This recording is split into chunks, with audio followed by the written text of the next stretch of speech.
Estamos de volta, hoje conversando com Ana Maria Caramujo, coordenadora do curso de musicoterapia na FMU. Ana Maria, terminamos o primeiro bloco falando sobre as escolhas das músicas, né? Você vai primeiro fazer uma pesquisa, primeiro fazer uma entrevista com a pessoa e chegar não exatamente naquilo que ela escuta no dia a dia, mas algumas coisas próximas, até para fazer uma variação, fazer uma experimentação. Eu acredito que eu entendi isso. Agora, a pergunta, existe alguma limitação, ou seja, aquela música que não é aconselhada, fala assim, olha, essa música aqui não pode, esse tipo de instrumento não dá, existe esse tipo de limitação?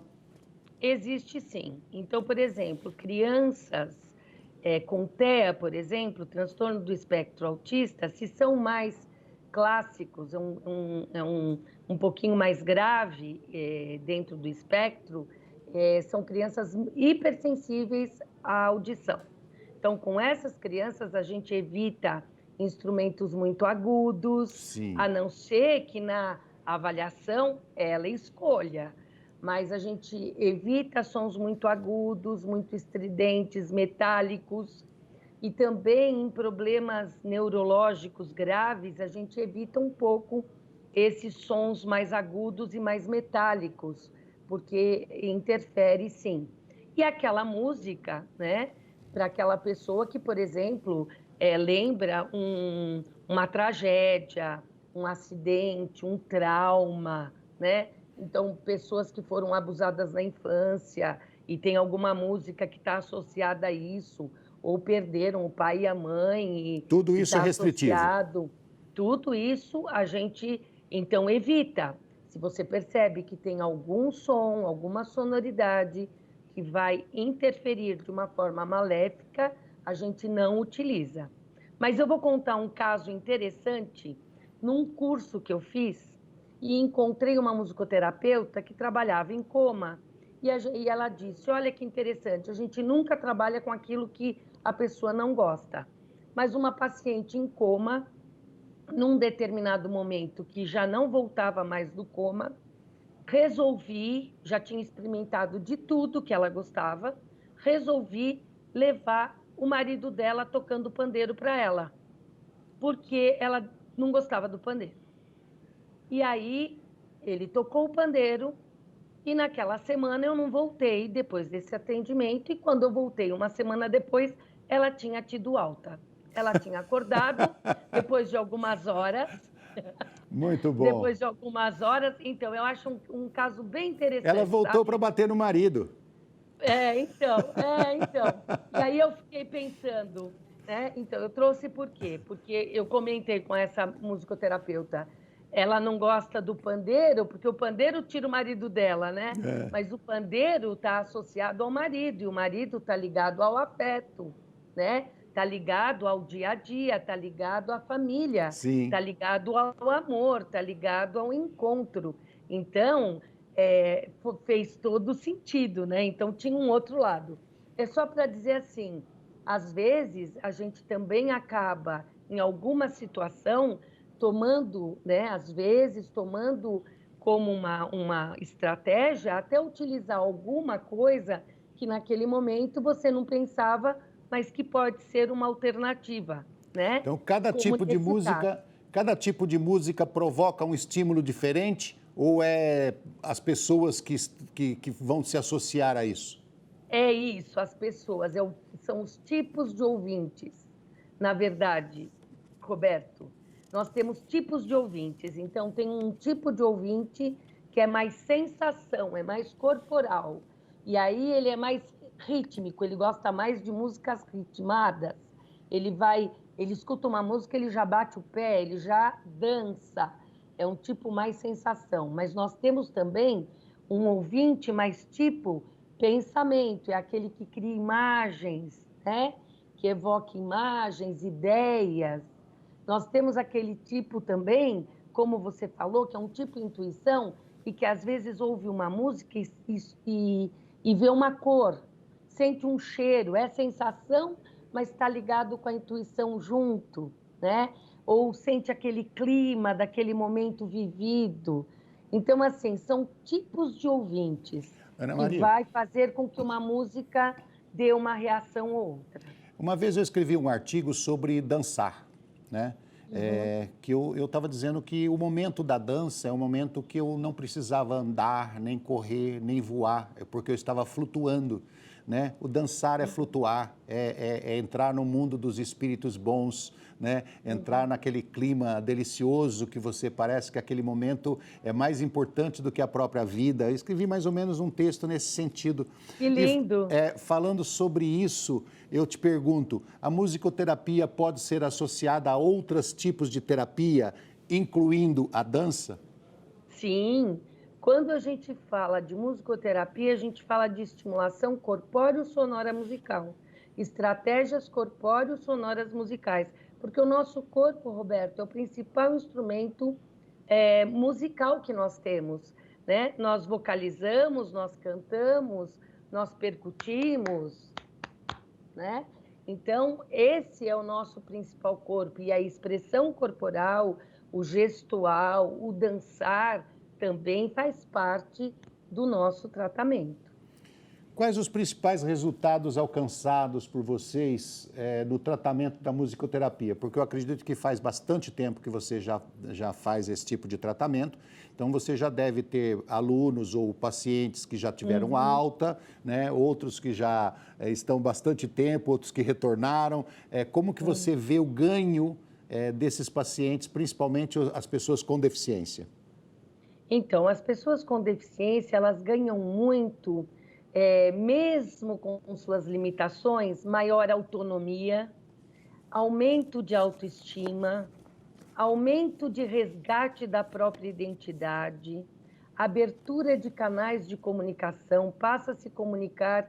Nós temos casos gravíssimos de paralisia cerebral que a pessoa praticamente só pisca, né? E tem alguns gestos espásticos, né?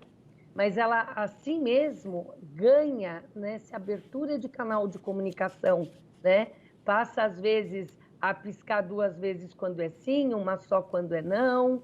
A gente começa a entender e ela também começa a compreender e a gente tem uma maior comunicação.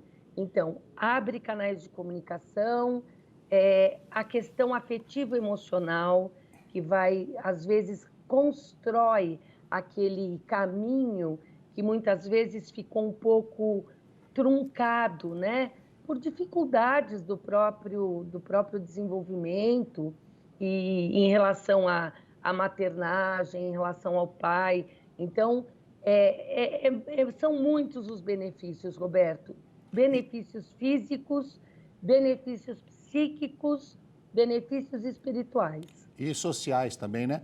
Quanto E tempo, sociais. quanto tempo, em média, demora o tratamento da musicoterapia? Então, lá na nossa clínica, por exemplo, da Escola de Musicoterapia, a gente tem como base assim, uns 2 anos de tratamento, pelo menos, porque são casos bem graves, né? Normalmente, pessoas, crianças com deficiência ou com transtornos mentais. Mas a gente vê muitos benefícios antes.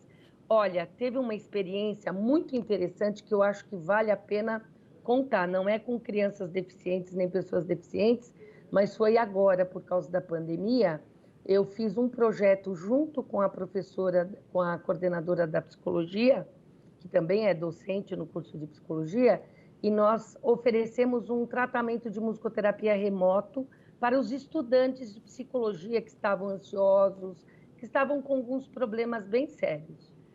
Foi incrível o tempo tão pequeno, de 2 meses de tratamento, né? Porque era só 40% do nosso atendimento era remoto, que era o permitido. E se você visse os depoimentos da melhora, teve uma moça que falou: professora, gratidão, eu faço terapia desde os 9 anos, a musicoterapia foi muito mais profunda do que todos esses anos dentro de psicanálise, dentro de psicoterapia. Então, assim, realmente os benefícios são muito rápidos, porque Normalmente as pessoas gostam de música, né, Roberto? Sim. E a música, e a musicoterapia trata casos graves de um jeito leve e suave, Ô, sabe? Ana Maria, você falou que geralmente as pessoas gostam de música. As pessoas que não gostam de música, geralmente parece com maracujá de gaveta. Então, mas na verdade, Roberto, eu também atendo há muito tempo no consultório, né? Além de ser coordenadora, eu tenho meu consultório de musicoterapia. E assim, as pessoas que não gostam de música, falam que não gostam, normalmente são pessoas que são afetadas demais pela música. São aquelas que não têm controle sobre a emoção frente à música. Ah, sim. E aí querem se defender. Então preferem não ouvir, porque aquilo lhes... eu tive muitos casos dentro do consultório, até criança, muito racional, muito mental, que era muito afetada pela música e se recusava à musicoterapia. E adultos também. Deixa Né? eu te falar. Mas claro que tem pessoas que gostam mais de outras artes do que a música. A musicoterapia é garantida pelo SUS. Qual é a vantagem de ter um tratamento de musicoterapia gratuito? Há muitas vantagens. Tomara que abra mais canais, Roberto, porque a população merece esse tratamento, que é um tratamento de primeira linha, de excelência, e que pode ajudar demais nos tratamentos, nas prevenções, nas reabilitações, e a população em geral que não tem possibilidade de fazer um tratamento particular. A nossa clínica é uma clínica de referência, é procurada não só por quem não tem condições de pagar, mas por pessoas que têm condição. Quando tem vaga, a gente aceita todos. Quando tem fila de espera muito grande, nós priorizamos aqueles que não podem pagar o tratamento. Então, é muito importante ter no SUS, no SUAS. Ana Maria, obrigado por você estar conosco aqui, obrigado pelo seu trabalho. Eu tenho certeza absoluta que você beneficia muitas pessoas com esse trabalho. E eu penso sempre assim, se você beneficiar uma pessoa no mundo, já melhorou o mundo, entendeu? E o seu trabalho deve ser magnífico. Obrigado pelo seu trabalho, obrigado por dar essa entrevista para a gente. Obrigada, Roberto Rios, pelo convite no programa Inclusivo. Foi um prazer estar com vocês e espero ter contribuído. Obrigado. E obrigado a você que nos acompanhou. Se você quiser rever esse ou qualquer outro dos nossos programas, acesse saopaulo.sp.leg.br/TV Câmara SP ou um dos nossos canais nas mídias sociais. TV Câmara São Paulo, assista, fique sabendo.